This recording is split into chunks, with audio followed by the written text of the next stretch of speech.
राम राम राधे राधे। आज की इस वीडियो में हम जानेंगे कि नर्मदा जयंती क्यों मनाई जाती है और नर्मदा जयंती के मनाने के पर्व की जो कहानी है वो कैसी है और नर्मदा जयंती की उत्पत्ति कब से हुई थी और नर्मदा जयंती कब से मनाई जा रही है। सारी बातें आज की इस वीडियो में जानेंगे, इसलिए दोस्तों आप वीडियो के अंत तक बने रहिएगा। तो चलिए दोस्तों शुरुआत करते हैं। हिंदू धर्म ग्रंथों और शास्त्रों के अनुसार नर्मदा नदी है वह प्रमुख नदियों में से एक है और इसका जो वर्णन है वो रामायण और महाभारत में भी मिलता है। एक बार भगवान शंकर लोक कल्याण के लिए तपस्या करने के लिए पर्वत पर गए और वे तपस्या में लीन थे और तपस्या के दौरान ही प्रभु श्री शंकर जी की एक पसेनी की बूंद पर्वत पर गिर गई और वहीं पर एक कुंड का निर्माण हो गया और उसी में से एक कन्या की उत्पत्ति हुई जो शंकरा और मां नर्मदा के नाम से प्रसिद्ध हुई। और उसी के बाद जब मां नर्मदा बहती थी वह रब आवाज करते हुए बहती थी, इसीलिए उन्हें मां रेवा भी कहा जाने लगा। और वह मेकले पर्वत पर उत्पन्न हुई थी तो मां नर्मदा को मेकले सुती भी कहा जाने लगा था। चंद्रवंश के राजा हिरण्यतेजा ने जब उनके पितरों का तर्पण कर रहे थे तो तर्पण के दौरान उन्हें ऐसा एहसास हुआ कि उनके जो पितर हैं वह अतृप्त रह गए। इसलिए चंद्रवंश के राजा हिरण्यतेजा ने प्रभु श्री शंकर जी की आराधना की और घोर तपस्या करी। उसके बाद प्रभु श्री शंकर जी प्रसन्न हो गए और हिरण्यतेजा ने प्रभु श्री शंकर जी से वरदान मांग लिया था कि वह मां नर्मदा को आदेश दे कि वे धरती पर आकर विश्व कल्याण के लिए, सभी मनुष्यों के कल्याण के लिए वह प्रवाहित हो। इसीलिए भगवान शिव ने माघ शुक्ल सप्तमी पर विश्व कल्याण और लोक कल्याण के लिए माता नर्मदा जी को ऐसा आशीर्वाद दिया कि वे पृथ्वी पर जाके जल के रूप में प्रवाहित हो और वहां पर सभी मनुष्यों का कल्याण करे। और नर्मदा जी के वर मांगने पर प्रभु श्री शंकर जी ने नर्मदा जी को आशीर्वाद के रूप में कहा कि तुम्हारा हर कंकर शंकर शंकर होगा और वह शंकर और शिवलिंग के रूप में ही पूजा जाएगा और तुम्हारे दर्शन मात्र से ही मनुष्यों को बहुत सारा पुण्य मिलेगा। और दोस्तों आज ही के दिन को नर्मदा जयंती के रूप में मनाया जाता है और मध्य प्रदेश, गुजरात और महाराष्ट्र में इसे बहुत धूमधाम से मनाया जाता है। मां नर्मदा मध्य प्रदेश के अमरकंटक से प्रकट होकर 1200 किलोमीटर का सफर तय करके गुजरात के खंभात में जाकर और अरब सागर में जाकर मिलती है। और मां नर्मदा है वो पूरब से पश्चिम की ओर बहती है और जो मां नर्मदा के सबसे ज्यादा जल का प्रयोग करते हैं वे मध्य प्रदेश वासी लोग ही करते हैं।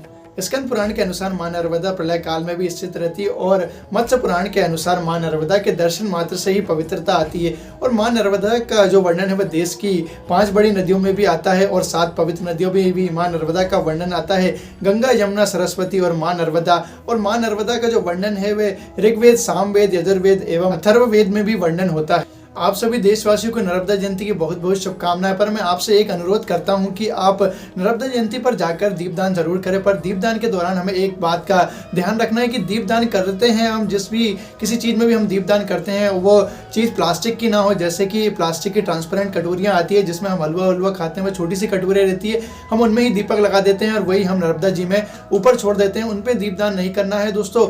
और आपको जो रेडीमेड दोने बने आते हैं उनमें भी दीपदान नहीं करना है क्योंकि उसके ऊपर भी एक प्लास्टिक की पन्नी चढ़ी होती है जिससे भी हमारी नर्मदा जी दूषित होती है। और दोस्तों हमारे हिंदू धर्म ग्रंथों में ऐसा बताया जाता है कि दीपदान हमें नर्मदा जी के किनारे जाके करना चाहिए और हमें मिट्टी के दीपक में दिए लगाना चाहिए। और या फिर पहले जो पत्तों के जो दीपक आते थे उसमें दीपदान किया जाता था और वो नर्मदा जी के किनारे ही रखे जाते थे।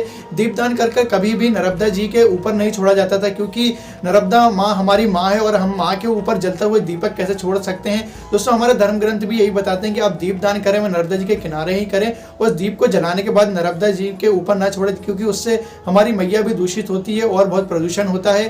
दोस्तों आप इन्हीं बातों का ध्यान रखें और आपको पुनः एक बार नर्मदा जयंती की बहुत बहुत शुभकामनाएं। दीपदान का मतलब जानते हो आप लोग क्या मतलब है? यमुना जी के घाट पर जाना, गंगा के घाट पर जाना, नर्मदा के घाट पर जाना और घाट पे जाके दिया लगाना, उसको हमारे यहाँ क्या कहते हैं? दीपदान। पर दुनिया के लोगों ने दीपदान के महत्व को कुछ दूसरा ही बना दिया। दिया जलाते हैं और नदी में छोड़ते हैं। भैया कौन सी पुराण में लिखा है दादा? कौन सी पुराण में लिखा है कि दिए को उठाकर नदी के अंदर छोड़ो? एक बात बताओ, सास तुम्हारी ऐसी बैठी सामने, तुम उसकी पूजन करोगी या थाली रखोगी या दिया जलाओगी तो उसके सामने रखाओगी कि उसके सिर पे जलाओगी? अरे बोलो तो सही, दिया कहाँ जलाओगे? उसके सामने कि सिर पे? पर दुनिया के लोग दिया कहाँ जला रहे हैं? दिया जला के छोड़ते हैं गंगा जी में, यमुना जी में, सरयू जी में, उसके अंदर छोड़ते हैं। तो ये तो दोष है ना, ये तो दोष माना जाता है। दिया दान करने का सबसे बड़ा क्रम है कि दीप दान करना है तो घाट पर लगाइए।